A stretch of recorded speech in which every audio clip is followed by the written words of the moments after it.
Hello, Pipe Pals. How are you all? I just came back from work, and guess what? Da-da-da. This package came from a very nice gentleman I met on Facebook group, um, the Gentleman's Pipe Smoking Society, but we were kicked out of that. That's a long story. I'll tell you later. Uh, his name is David A. Goosery, and he lives in Mexico, Kansas. And we became friends on Facebook, and he's a retired gentleman and very young, a real connoisseur of automobiles and different things of good taste and class. And also, he's a pipe collector, and sometimes he sells his pipes. Well, it happened around 2 months ago when I saw one of his pipes being posted in the group, and it was a Schwenbo. But before we, you know, that's my style. Before we open this package up, I want to talk to you about the Svendborg brand. Many of you might have heard about this Danish company, this Danish brand. Uh, so let me give you a brief history, little excerpts from Wikipedia of how Svendborg came out to be. Well, you see, there were these two gentlemen, Jens Stow Nielsen and Paul Ilstedt, who met each other when they were working together for none other than Eric Noring. And being colleagues, they soon became good friends. But the thing was, they were not satisfied with Eric Noring works at that time. They did not wanted to make freehand, bizarre looking pipes. They wanted to make something classy, something something different, not than Eric Noring was made. They wanted more renaissance, they wanted more classicism in their work. So basically they decided to start a new brand called Tao and Ilstead, but they had no idea how to actually create a brand and manage it. So they were looking for people to, invest in them in terms of time and contacts, and they came across with a very passionate pipe lover and a very healthy Copenhagen banker with the name of Henrik Jorgensen. So Jorgensen was actually so much a big fan of pipe making that he was actually uh, ready to retire and start making pipes.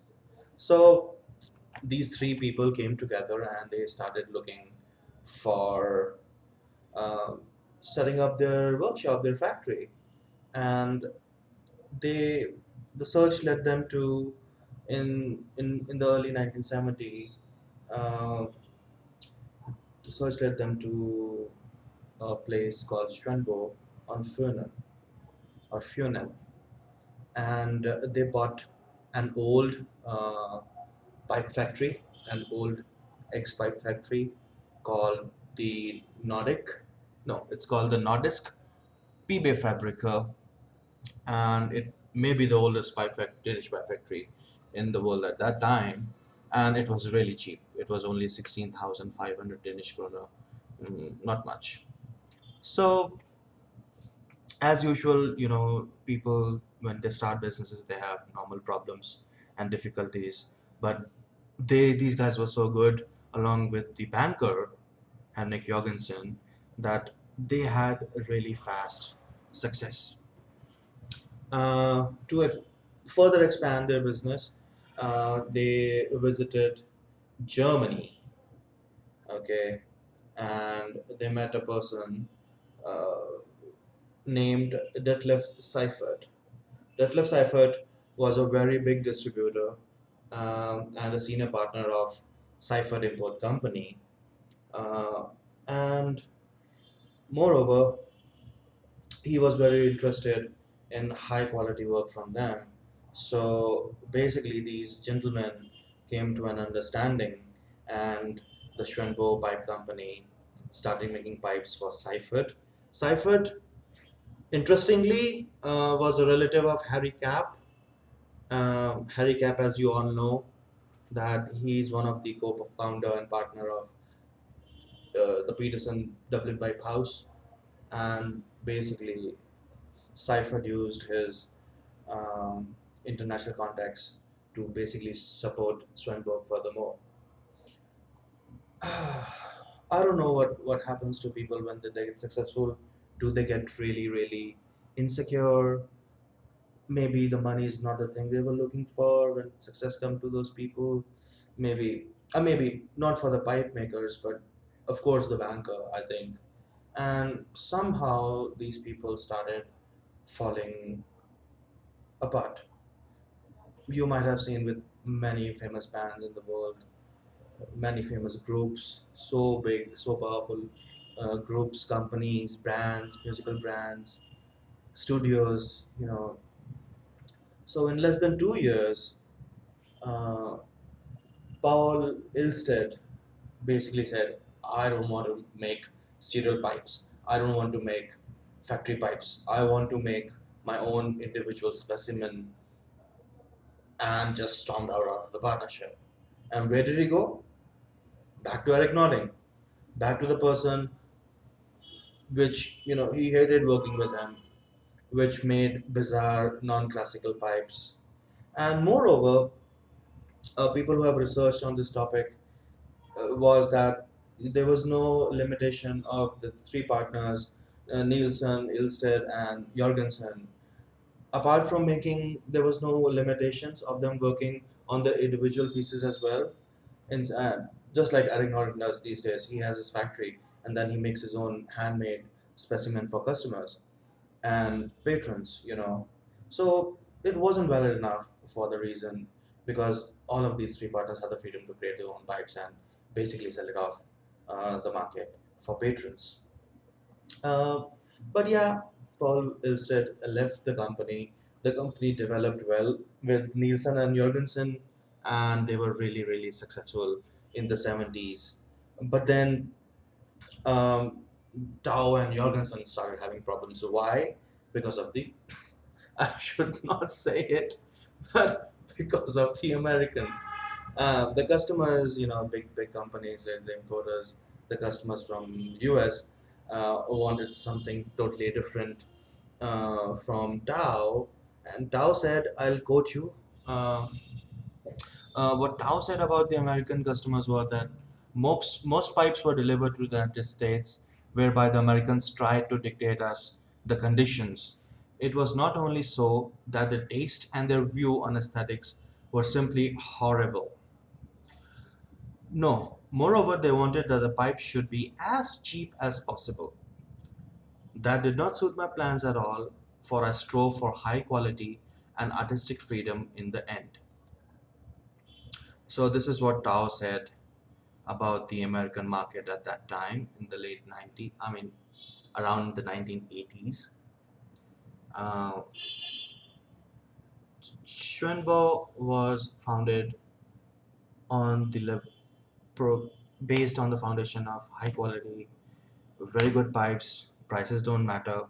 And now, because they are artists, but they are still doing business.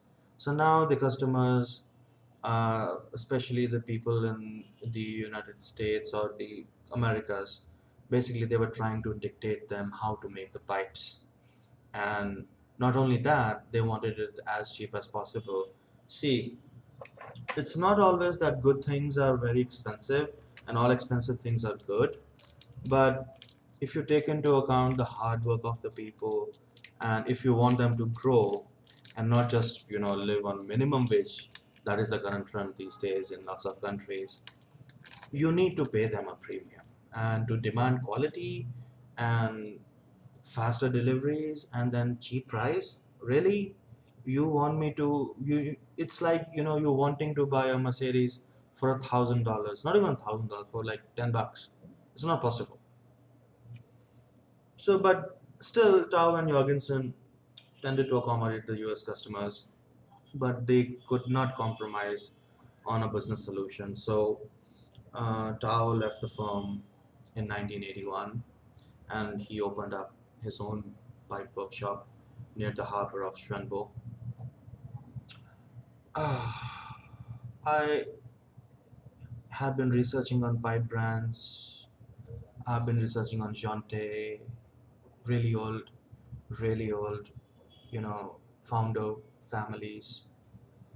And in the end, you know, king never lives. All things must come to an end. It's a very sad end. So Tao left, Ilsat left 10 years ago, and Henrik Jorgensen was basically orphaned. He was heartbroken. But he continued to make Strandvo pipes for another decade until he finally sold it to Seifert in the midst of the 1990s. Even Seifert wanted to focus on their own mainstay brand, Silims. So Seifert also sold Strandvo. Now, it reduced to a ruin of a brand, a ghost brand, you can say. Again, they sold it in 2000. And currently, the owner is Planta. They have a company called Design Berlin, and Planta owns the brand right now. I don't think so. Schwanborg are made anymore. But enough of mourning for the demise of a brand. They still live on with the pipes which were made by these people long time back. So let's open this up, okay? Here is my vegetable knife. I don't have the fancy American knives here, uh, but I'll get one. So let me open it up. Here we go.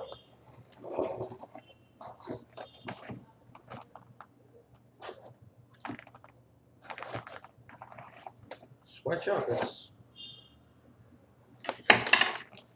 all right. What do we have here from Mr. David Agustri? David is a really, really good pipe collector and a really good friend of mine now. So here is the package, neatly packed. And David told me he had a surprise for me. Let's see, it looks like a coin. He told me it was a US presidential $1 coin. Let's see which president we got. Very neatly packed, bubble wrapped, then good quality paper, sealed. You can do anything you want, it's very safe. And this is David's visiting cards. It reads Banjo Bob's Fine Pipes, and I'll put his email in the description below so you can contact him. If you're on Facebook, uh, you can send me a message, or you can search for David A. Goostree. He's also on eBay as Banjo Bob. I don't remember his name correctly. Is it Banjo Bob or 40 or something? But I'll put it in the description after I upload the video. So don't worry. Really nice cut. I love the pipe in this one. Alrighty, here we go. For David, for Svendborg, and for you guys.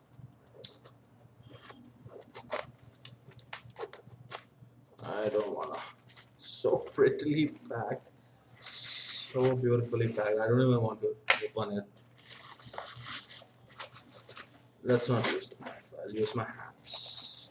It's a personal experience. Here we go. So we have James Madison, President James Madison $1 coin.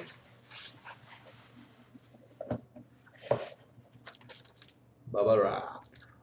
You can make out the pipe outline.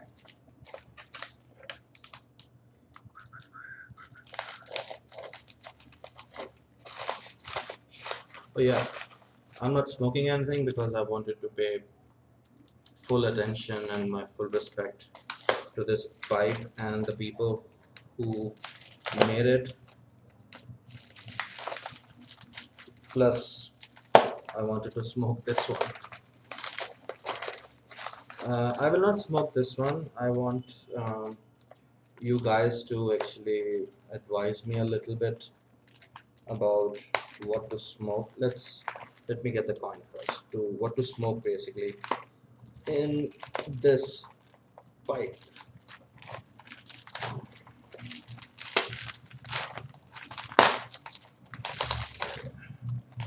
America. Oh yeah,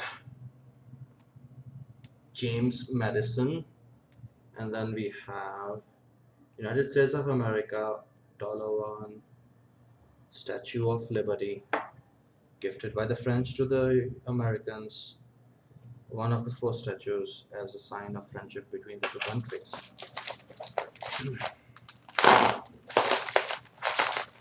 The Lady Liberty, welcoming everyone from anywhere in the world to come be a part of the United States of America, the great country America is. I don't want to get my pipe hurt, but yeah, this. All right, the pipe is beautiful, beautiful. Oh my God, look at this. Wow, I don't wanna. I don't even want to touch it. Oh my God, this is a beautiful pipe. I think Charles Dunn. Hi Charles, you'll love this pipe. Charles Dunn will love it. Okay, let's see. Black stem as usual. Then we have the fluted shank, and then we have, look at this beauty. Look at the grain. Look at this beauty. Oh, when I get a better camera, I'll take pictures and upload. I'll make revisit these pipes again. Oh my God, this is a hell of a pipe. Very beautiful. It was worth the wait. Thank you, David, for actually waiting on me for more than 1 month for this pipe. Look at this. Look at this. Shank extension. I don't know what it is. I think it's really beautiful. It has this pattern. See? This is a classical pipe with the Danish touch. Aegon, almond, it's a free hand. Oh my God. Okay, let's see what's written on it. Oh, I am impressed. Impressed. I can't see. I'm getting old. You're getting old, Christopher. You're getting old, Mr. Vikas. Mr. Vikas. It's called Vikas. So, it's called Svendborg Danish Handmade. So, this is a personal Danish handmade. I don't know if it was made by Jorgensen or Nielsen. Svendborg. Jorgensen. Maybe Tao made it. Maybe Ilsted made it. Maybe some other worker made it. Beautiful. Beautiful pipe. Oh, around 6 inches. 1 point, more than 1.7 inches deep chamber. Beautiful, beautifully cleaned. Look at this.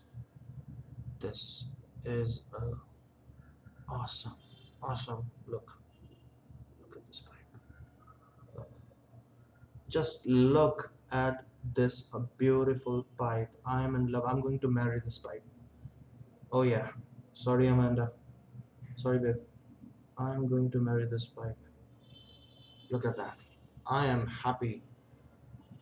The money I paid for this pipe doesn't even justify it. I got it for really, really. I mean, David, this pipe is worth more than the money I sent you, brother. So it's like a gift to me. This is my third pipe. This is the second I received from a birthday. The first one was the Peterson. There's one more coming from Phil Rivara, Mr. Rivara, a very prominent and a gentleman pipe maker from Pennsylvania, USA. And then there's one more pipe coming from me from Mr. Clark Layton of Layton Pipes.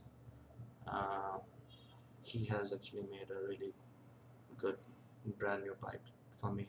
Same as Phil. Phil also. I was able to snag a pipe from Phil a few days ago for just the cost of the shipping. Don't me ask if you are on Facebook and in the Piper's Pleasure group, you should join me on Facebook. Let me open it up on Piper's Pleasures group, and you can meet everyone there. We have Mr. Gregory L. Pease as the member, Mr. Russ Willett as a member, the great Glenn Quelch of gqtobaccos.com as a member, and many other prominent and famous and young and old and funny, crazy, insane people who love pipes and tobacco in the group. Here we go. The founder of the group is a very good friend of mine. Her name is Sherry Sullivan. Her husband is also a friend of mine. His name is Joseph. Joe. They founded the group after they were kicked out by the Nazis in the Gentleman Pipe Smoking Society. It was a big group, and we were all collateral damage. Around 100 people were kicked out for apparently no reason, just to speak up their mind. I think so. They were kicked out. But anyways, I'm not going to badmouth them more. Look at this pipe, brothers and sisters and girlfriends and everyone. Look how beautiful it is. All right, 22 minutes, more than enough. I'll see you guys later. I think this is going to be my first 30-minute video. I'll see you guys later. Mwah.